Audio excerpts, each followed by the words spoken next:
président de Novabuild, dirigeant associé de AIA Live Designer.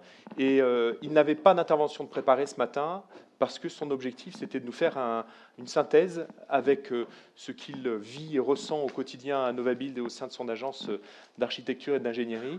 Donc Laurent Rosset, vous avez la parole pour un quart d'heure, de nous brosser un peu la synthèse de cette journée. À vous. Merci, Pierre-Yves. Alors, en fait, je vais faire en 3 temps et rapidement parce qu'on est tous un peu fatigués. On a tous appris beaucoup de choses. J'ai d'abord une dizaine de petits verbatim que j'ai ressortis de la journée, que je trouve assez intéressant.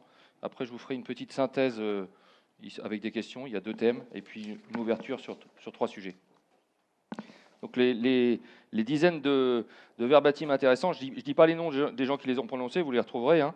On a commencé la journée avec cette idée que la rénovation énergétique était très portée politiquement, hein, ça c'est quand même une bonne nouvelle. On a retrouvé un peu le dynamisme des années Borloo, avec 2 ministres qui sont en charge de la question. Donc ça, c'est plutôt une bonne nouvelle dès l'entrée de la matinée. Ensuite, on a quand même compris qu'il y avait une justice sociale qui était intégrée dans la loi, hein, avec sûrement une efficacité en termes d'émissions de gaz à effet de serre un peu moindre, hein, puisque on va aider plutôt les gens en précarité, avec 90% d'aide pour payer 100% de travaux, alors qu'avant, on avait 100% de travaux avec 30% de défisque. Bon. Donc, on a un peu dit peut-être qu'il faudra adapter ça aussi, parce qu'il faut aussi que les gens qui ont les moyens de le faire et soient encore incités de le faire. Ensuite, moi j'ai bien aimé les architectes sont les grands ensembliers de la rénovation énergétique. Cette phrase-là m'a beaucoup plu, hein, vous comprendrez pourquoi. Ensuite, les bailleurs sociaux ne sont plus des escargots. Ça, c'est très intéressant. Et on a vu avec Angers qu'il y avait eu un choc et ils avaient fait en 8 mois ce qu'ils avaient avant fait en 8 ans. Donc ça, c'est très intéressant. Alors, il y a les trois sujets, c'était conception, concertation et logistique. Hein, les trois thèmes de la réussite, c'était ça. Ensuite, rénovation en copro. Alors ça, en copropriété, on a compris que c'était très compliqué avec Paris. Ils ont fait 2200 à peu près analyses sur un parc de 100 000. Donc là, on commence à comprendre que c'est compliqué quand même à ce rythme-là, si on veut tenir nos engagements de la COP 21. J'ai regardé, ça fait à peu près 45 ans si on en fait 2200 par an. Donc ça va être compliqué. Alors, on a compris que c'était copropriété, syndic et professionnel qu'il fallait faire travailler, peut-être avec un tiers de confiance, hein, parce qu'il y a un peu de suspicion parfois. Ensuite, on a compris qu'il ne fallait pas attendre forcément un retour économique. Ça, c'est assez intéressant. Et donner du désir aux gens de faire la rénovation. Je pense qu'on n'a pas encore assez marketé cette affaire. Et peut-être y associer en termes de confort, l'apport du végétal, le local vélo, le confort en général.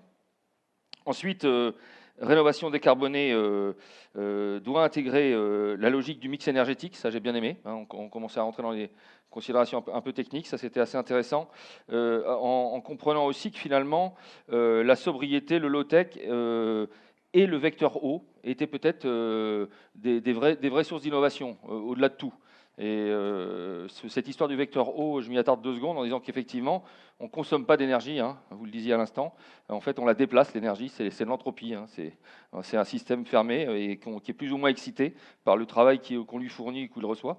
Et donc, cette idée d'avoir des systèmes très low-tech, où on va utiliser un vecteur qui est le haut, qui est très simple, avec des boucles tièdes, a rejoint pas mal de technologies qu'on a évoquées par la suite. Ensuite, le gaz naturel fossile, moi je rajoute, hein, enfin, bien sûr, parce que je suis un peu coquin, en fait, a une grande capacité de transformation, ça c'est intéressant, les réseaux sont là, on peut faire méthanisation, méthanation, on rêve de l'hydrogène, hein, sécurisé, donc ça c'est pas mal. Ensuite, 3 approches concomitantes, hein, on a entendu Nantes Métropole Habitat, bâtiment, équipement, comportement, hein, 3 axes, si on ne fait pas les 3, c'est mort.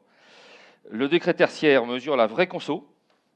Ah, ça c'est bien, et non pas du calcul STD, c'est une vraie conso, ça c'est intéressant. Et puis, l'Aéro 2020, on apprend qu'il y a 3 injonctions qui sont en cours, hein, qu'on découvre un peu aujourd'hui. Ça c'est la loi Elan qui dit on va inciter à avoir la capacité à stocker le carbone. La politique énergétique intègre la chaleur renouvelable et on va prendre en compte enfin le confort d'été. J'ai bien aimé aussi la Samoa qui dit qu'il faut faire évoluer au bon moment les formes urbaines, parce qu'on comprend que plus c'est pris tôt, cette affaire, mieux c'est. Et puis, il y a eu le grand moment avec Marika, hein, puisqu'elle nous dit, attendez, faut savoir garder toute proportion à l'esprit. Avec l'histoire du 12 tonnes par habitant, on a compris une famille plutôt modeste, hein, dont finalement il y a que 3 tonnes qui sont liées à son habitat. Et 3 tonnes et demie déjà à son déplacement en véhicule individuel. Donc ça c'est inquiétant. Alors si on refait un petit calcul, on se dit 3 tonnes, c'est un quart de son émission carbone. Si on sait que l'habitat c'est à peu près la moitié, la construction la moitié l'usage, on se dit tiens la construction c'est plus que 25, c'est plus que 12,5. 12,5 l'impact carbone personnel sur son habitat en lui-même, sur le hard. Hein. Et puis si on se dit il y a 40% ou 30% c'est le gros œuvre. Moi, je viens du gros œuvre. On se dit, on tombe à 4%. Et donc, si on met un peu de béton quand même en fondation, on peut jouer que sur la moitié de ces 4%, ça fait plus que 2. S'il est 2 fois meilleur avec du bois, ça fait plus que 1. Et là, on se dit, aïe, en fait, c'est quand même beaucoup les comportements qu'on a tous qui sont impactants au niveau carbone. Et il faut être bien sûr vertueux dans nos métiers, mais regardons quand même attentivement chacun dans sa trajectoire, sa propre trajectoire carbone. Moi, j'invite les gens à faire leur propre trajectoire carbone. Et je me mets dedans. Et enfin, la petite pépite finale, c'était, même sans chauffage, on a trop chaud l'hiver. Alors ça, celle-là, elle m'a incité à faire la suite. Ça, c'était à l'Université du Mans, même sans chauffage, on a trop chaud. Alors ça m'incite à vous parler justement en termes de synthèse. Là, j'ai 2 thèmes. Sur la rénovation, moi, je ressens quand même que l'accélération qu'on rêve tous de la massification de cette rénovation énergétique, elle est quand même pas simple. Parce que si vous faites un calcul du rêve de 500 000 logements rénovés par an. En fait, on est aujourd'hui à 350 000. Au mieux qu'on ait fait, c'est 350 000. Le parc actuel d'unités bâties, c'est 36 millions. On sait qu'il y a 53% qui sont au-dessus de 150 kWh par mètre carré par an, hein, qui sont classés D, E, F, G. Donc ça fait 19 millions, cette affaire. Et si vous le divisez 19 millions par 350 000, ça vous fait 55 ans. Donc on est en 2075. Donc si on va à ce rythme, on sent que ça va quand même chauffer très dur. Donc on comprend que c'est très porté politiquement. C'est un rythme d'escargot. C'est un rythme d'escargot assez lent, hein, et qui va chauffer derrière sa coquille. Donc là, la réflexion que j'ai menée pendant cette journée, c'est de dire, il me semble qu'on est en guerre contre nous-mêmes, contre le climat, mais contre nous-mêmes en fait, et qu'il faudrait, alors c'est dommage, la DHUP n'est plus là, mais il y a des gens qui vont redire à notre ami Marchini, Accardi, il faut sûrement passer à l'obligation finalement. Et je pense par exemple lors d'une vente, ça a été plus ou moins abordé à l'Assemblée nationale, ça a été mis de côté, de geler une somme, 5 à 10% de cette vente, si la rénovation thermique n'est pas faite, que le futur acquéreur pourra débloquer s'il fait la rénovation. Si on ne fait pas des choses un peu comme ça, je pense que l'escargot il va avoir chaud dans sa coquille. Donc l'incitation ne suffit plus. Ça, c'est ma première réflexion sur la rénovation. Sur le neuf, eh bien, c'est un peu dans le même style, c'est le toilettage réglementaire ne suffit plus. Alors pourquoi je dis ça? Parce qu'en fait, en 2017, le monde du bâtiment a émis 23% de trop de GES, de gaz à effet de serre, qu'il avait promis de le faire à la COP21. Donc on comprend que l'histoire du carbone est quand même essentielle. Et là, les indicateurs dont on a entendu parler tout à l'heure, les indicateurs sur les seuils carbone, il me semble qu'il faut qu'ils aient une ambition très élevée. Et parce qu'on embarque ça pour 50 ans, hein, on l'a tous dit aujourd'hui. Et j'ai entendu, on a essayé de se prémunir de la future réglementation. Je pense qu'il faut vraiment regarder les choses autrement. Il faut se prémunir de nous-mêmes et des dérives alarmantes dans lesquelles on est. Et donc avoir demain dans cette loi vraiment une ambition très forte sur les seuils carbone. Et enfin, je vais conclure sur 3 ouvertures, 3 perspectives. La première, c'est la thermosensibilité de nos sociétés. J'ai essayé de poser la question ce matin, je n'ai pas eu totalement la réponse. Alors on a fait un petit calcul ce midi avec des amis, et on s'est dit dans un scénario moyen, un scénario non pas sobre, comme le disait le GIEC sur l'émission de gaz à effet de serre, non pas émissif, dans lequel on est aujourd'hui, on va se mettre au milieu, on va rester quand même, on se dit, on a réussi à faire des efforts, on est à 3,5 degrés de plus en 2050.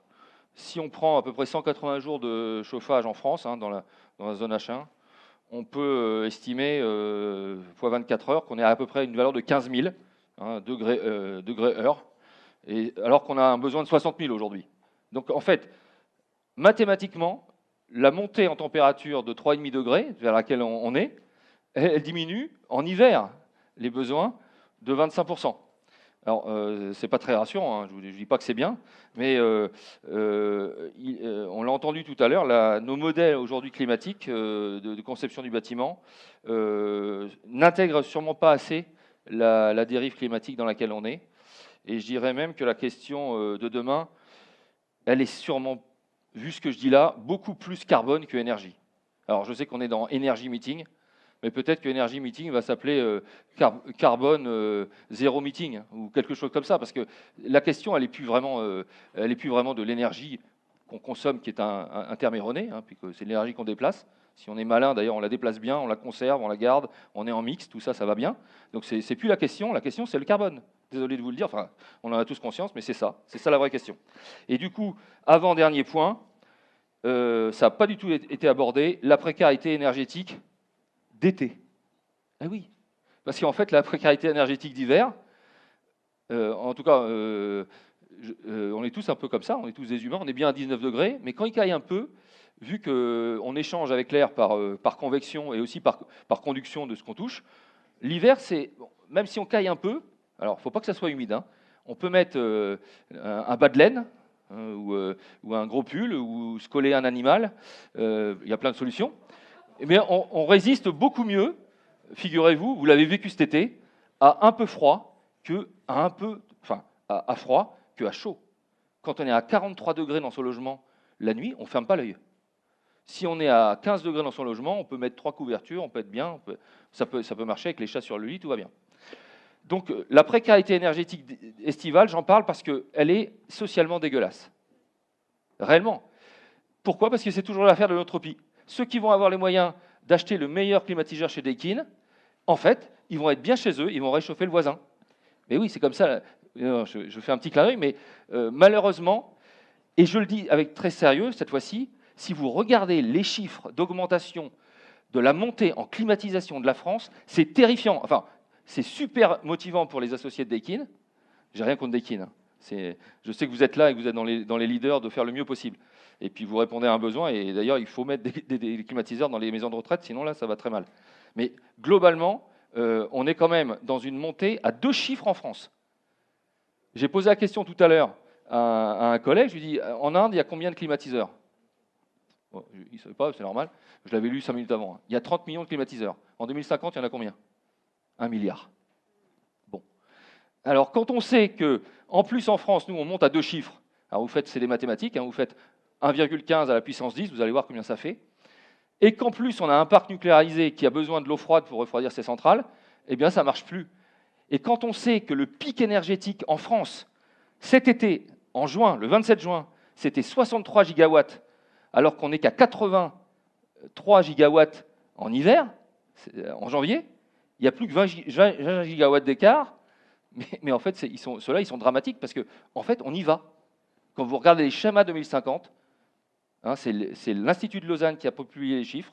On consomme en 2050 plus d'énergie en France qu'en hiver. En été, enfin, qu'en hiver. Donc en plus, on a un parc qui n'est pas adapté à ça. Donc ça, c'était sur la précarité énergétique estivale. Et la dernière phrase, il me reste 1 minute, c'est ce que j'appelle la RE, on pourrait dire R, résilience. RER comme le train de banlieue. On a dit sûrement que l'énergie, c'était bientôt, il fallait vraiment se concentrer sur le carbone. Eh bien, on l'a dit aussi un peu aujourd'hui, il faut se concentrer sur l'adaptation et sur la résilience, R comme résilience. Pourquoi ? Parce que au-delà de l'approche énergie, c'est systémique, Marika l'a dit, il y a des fortes variations de climat, on le sait, de température, de conditions de sol, de conditions sur les incendies, on l'a vu cet été, hein, c'était dramatique. Donc on est aujourd'hui rentré, à mon sens, dans une zone où au-delà même du carbone, il faut déjà adapter nos villes, notre urbanisme, notre architecture, à cette résilience qu'on doit avoir en ville. et y compris dans nos réseaux énergétiques. Parce que quand vous regardez les schémas de résistance des réseaux énergétiques par climat chaud, alors, il y avait les centrales, mais il n'y a pas que, hein, les réseaux de transport d'énergie, leur résistance, la résistance des pylônes à certains endroits sur des sols qui vont bouger, on a aujourd'hui une résilience de même de nos systèmes énergétiques qui est relativement faible en climat détérioré. Et en fait, on y va pour l'instant. Donc voilà, c'était ma dernière phrase sur cet aspect-là. Et pour terminer par une note gaie quand même, parce que, excusez-moi, je ne voudrais pas vous plomber la ferme. Moi, ce qui m'emballe quand même quand on fait des journées comme ça, c'est que, et je sais que c'est Philippe Nounès qui a fait la conférence, qui me salue, il a été chercher en Pays de la Loire les gens qui pourraient tenir le crachoir en conférence sur une scène avec des gens intéressés. Et j'ai vu toute la journée, à peu près, 90% de gens de Novabuild. Alors ça me fait très plaisir parce que ça veut dire que, en piochant au hasard, on tombe sur eux. Ça, c'est très bien. Et ça veut dire aussi qu'on on est conscience, on est les engagés, on doit être les pionniers, on doit être les leaders d'opinion, leaders dans les bonnes pratiques, dans l'incubation des bonnes solutions. Et voilà, ça, c'est les notes d'espoir que je voulais donner en conclusion.